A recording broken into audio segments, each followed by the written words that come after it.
We are getting ready to see the Oakland Athletics and the Toronto Blue Jays tonight here on Sportsnet.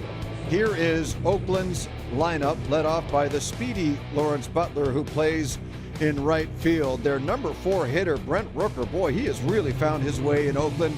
30 home runs a year ago, 28 so far this year, and nice to see the Canadian up with this squad playing first base tonight, Abraham Toro. It is time for the big board presented by Bet365. It's great to see Blake Murphy, and that leadoff man you just saw for the A's, Mr. Butler, only has 2 hits this month. But there was a point, as you know, recently where he was very Guerrero Jr.-esque.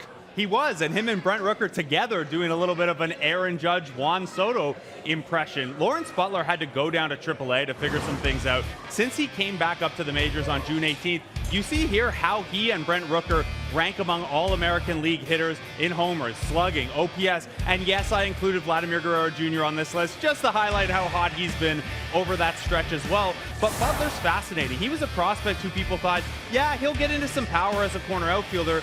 What that AAA stint did, though, there was a small swing change for him, and since he's come back, he's chasing off-speed pitches less out of the zone, and he's whiffing at them less. And what that lets you do, Jamie, it's not just about not swinging at those, it's saving those swings, those pitches, those plate appearances for your A swing, and he's got a very powerful A swing. There was some talk the A's might trade Mason Miller. They wisely decided to keep him. Why was that a wise decision? Well, years of control is what the A's would tell you. I would tell you that he's one of the most fun pitchers to watch in all of baseball. Nobody throws gas like Mason Miller. The fastball this year averages just shy of 101 miles an hour, and you see here how often he's hit 100 on the radar gun compared to the rest of the league. What's craziest about this to me is that when guys gear up to swing at that, they swing and miss over 40% of the time at the fastball. And you might be thinking, well, okay, don't sit on the fastball then, swing at something else. But the slider's nasty as well, and he gets a lot of chase out of the zone with that slider.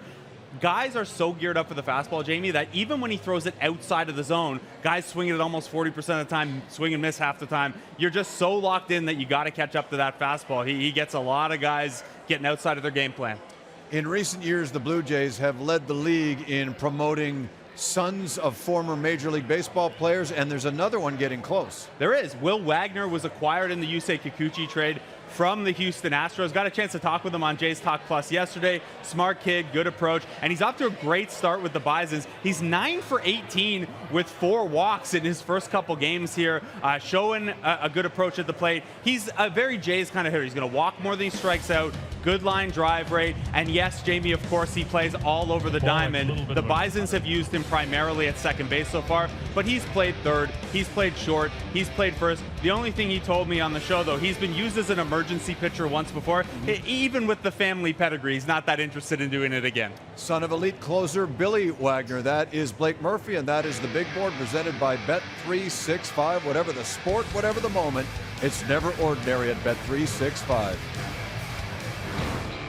Here's a look since 2020 of the players selected by the Blue Jays in the first round of the June draft. Their most recent is in town, and Trey Savage had an opportunity to speak with Arden Zwelling.